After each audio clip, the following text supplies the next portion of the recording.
राज भाई, ईद फैमिली के साथ मोस्टली पाकिस्तान में गुजरती है, आपके इतने टूर्स होते हैं पूरा साल, माशाल्लाह you are out of Pakistan, और क्या ऐसा सोचते हैं कि यार ईद आने वाली, अब हमें घर पे होना चाहिए, सब लोगों के साथ होना चाहिए? कुछ साल पहले ऐसा ज़रूर हुआ है कि जो ईद है वो हम दोनों ईद जो है वो बाहर ही गुजरी।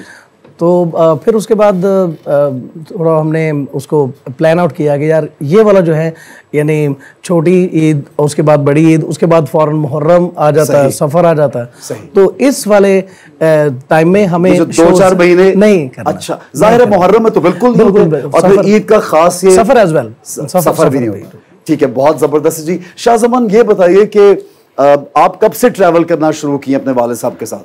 आई थिंक 3 years, अभी 2-3 years हुए हैं अभी। और अब साथ होते हैं माशाल्लाह, प्रॉपर्ली साथ शुरू किए को, तो अभी यही हुआ। ठीक है, तो वो बचपन की ईद कभी ऐसे हुई है कि बड़ा याद किया यार, नहीं है टूर पे गए हैं और फिर फोन पे फोन किया और इस तरह से गुजरा? ईद में बस सिर्फ यही याद होता था कि वो जानवर आएंगे, वो कटेंगे और हमने देख के मतलब खुश होना है, वो खुश होना बस, वो ये वहां तक ही है। उसके बाद फिर थोड़ा सीन चेंज होता गया, तो बस अभी ऐसे ही नॉर्मली है। ऐसे में मैं आपको एक और तारीफ कराना चाहता हूँ, मेरे छोटे भाई वजाहत अली खान भी यहाँ मौजूद हैं। माशाल्लाह, वजाहत भाई के लिए जोरदार तालियां। और मेरा हरदिल अजीज ग्रुप, पूरा मेरा जो बैंड है, राशिद अली खान साहब the main leader of this band, और I need a round of applause for everyone. जोरदार तालियां बजाइए। मैं चाहूंगा बल्कि आप सबके हमें नाम बताइए। कामरान अख्तर साहब हैं, और इमरान अख्तर साहब हैं, सुलेमान अली हैं, और वसीम हैं, बिलावल लाहौती हैं, अली रज़ा हैं, गुलाम अब्बास साहब हैं, हसनैन साहब हैं, आमिर अली साहब हैं, और मेरा कज़न फ़रत अली खान साहब। क्या बात है, क्या बात है। अच्छा राज भाई, मैं ये आपसे जानना चाहूंगा, आपने इनका तारुफ कराया कि ये टीम वर्क से इंसान की कामयाबी जो है उसमें छुपी होती है। जी बिल्कुल, टीम वर्क के अलावा नामुमकिन चीज़ें हो जाती हैं, जो पॉसिबल होनी होती हैं चीज़ें, वो टीम वर्क अच्छा ना हो तो वो अफेक्ट करता है। मैंने सुना एक दफ़ा इनको टिकट्स नहीं कहीं पे मिली, बल्कि शायद ये ज़्यादा ही मरतबा, तो आपने एक प्राइवेट प्लेन जो है वो हायर किया इनके लिए। वो हुआ ये कि जब 2011 की बात है, तो हमारे जो पासपोर्ट्स थे वो कैनेडियन एम्बेसी में हमने सबमिशन करवाई हुई। ठीक है, तो वो जब उनका वो दिल होता है और देखते हैं वो उस वक्त वो वीज़ा देते हैं। इस दौरान हमारा सियाटल का, अमेरिका में ही थे, सियाटल का हमारा शो था और हमने वाशिंगटन डीसी से जाना था। अब जो हमारे पासपोर्ट हैं वो ट्रैवल डॉक्यूमेंट वो सारे वो वहाँ थे। अब एक ही सूरत हाल थी कि हमें एम्बेसी से, पाकिस्तानी कॉन्सुलेट से हमें सफ़रनामा मिल जाता सबका, और उसके बाद हम सिर्फ एक ही रास्ता था कि हम फ्लाइट अपनी जो है वो चार्टर्ड करवा देते, पर्सनल एक करते जी, पर्सनल। तो फिर हमने 2 चार्टर्ड करे और वहां पे फिर हम पहुंचे। क्या बात है यार, क्या बात है। चौधरी साहब, इतने बड़े आर्टिस्ट आपके साथ मौजूद हैं और माशाल्लाह पाकिस्तान में टैलेंट की कमी तो है नहीं, प्लेटफॉर्म्स की शायद कमी होगी, टैलेंट की नहीं है। हम हर वक्त न्यूज़ सुनते हैं कि मुल्क नाजुक मोड़ से गुजर रहा है, तो ये नाजुक मोड़ कब ख़त्म होगा, ये बताइए। नाजुक दौर ख़त्म होगा अगर हम उसे ख़त्म करने के लिए अपने अंदर तब्दीली लाने की कोशिश करेंगे, जिसके लिए पूरी कौम तैयार नहीं है।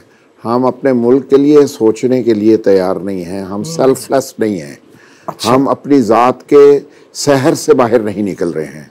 मुझे अपने नेक्स्ट डोर का नहीं पता कि उसके घर क्या हो रहा है। जिस कौम में ये बीमारी सरायत कर जाए वो बहुत मुश्किल में होती है।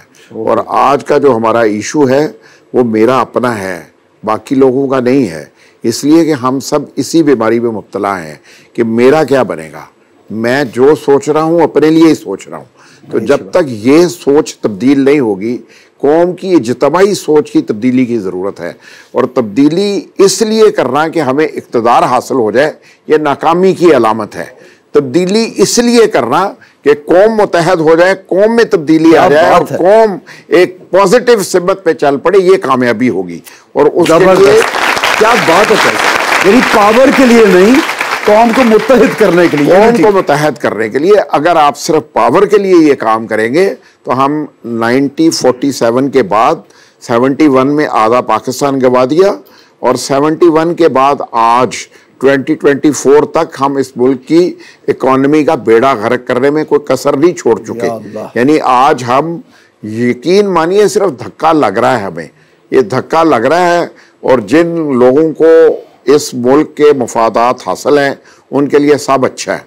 बाकी 90, 95, 96% जो लोग हैं इस मुल्क के, उनसे उनके घरों के हालात जाके पूछे तो आपको अंदाज़ा होता है कि लोग किस तरह की ज़िंदगी गुजार रहे हैं। और ये सोच अगर हम नहीं पैदा करने में कामयाब हो सके कि मैं ही पाकिस्तान हूँ, मुझे ही पाकिस्तान के लिए सोचना है और मुझे ही पहले बेहतर होना है, तब तक बेहतरी नहीं आ सकेगी। क्या बात है, वेरी नाइस।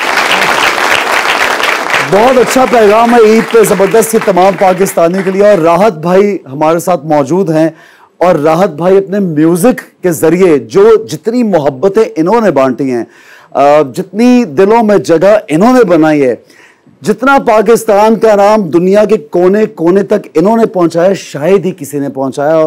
तो हम आगे बढ़ेंगे और फरमाइश करेंगे राहत भाई से कि एक ज़बरदस्त कलाम से आगाज़ करेंगे। राहत भाई, अक्सर आप एक ख़ास कलाम से आगाज़ करते हैं, वो क्या है, ज़रा बताइए लोगों को।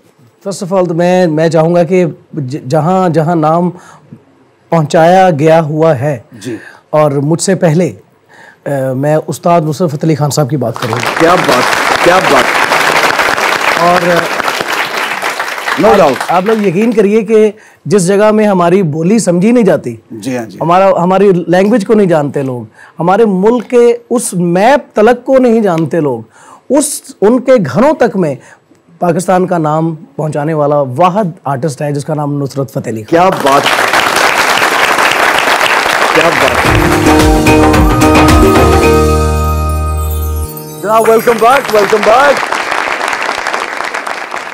राज भाई, एक सवाल मैं बहुत बड़े जो आर्टिस्ट हैं उनसे ज़रूर मैं ये करता हूँ कि अल्लाह ने इतना मकाम, इतना नाम, इतनी इज्जत, इतनी शोहरत, सब कुछ दिया, क्या लगता है आपको कि एक इन सब चीज़ों के पीछे एक इंसान में क्या ऐसी चीज़ होनी चाहिए कि उसको ये सब कुछ मिल जाता है?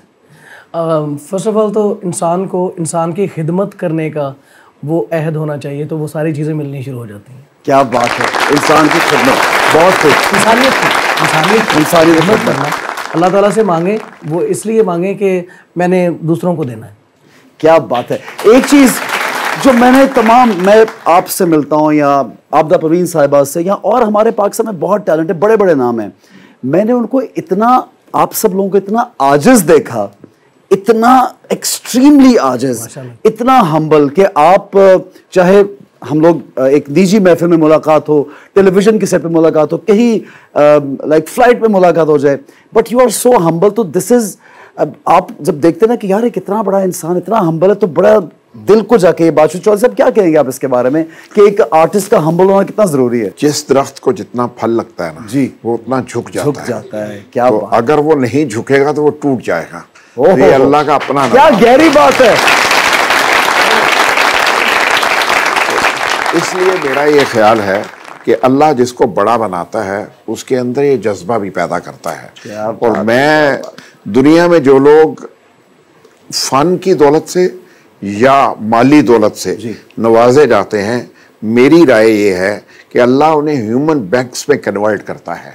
और वो उन्हें सिर्फ इसलिए देता है कि वो इंसानियत और इंसानों तक उस काम को मुकम्मल करें जो अल्लाह ने उनके ज़रिए ज़िम्मे लगाया है।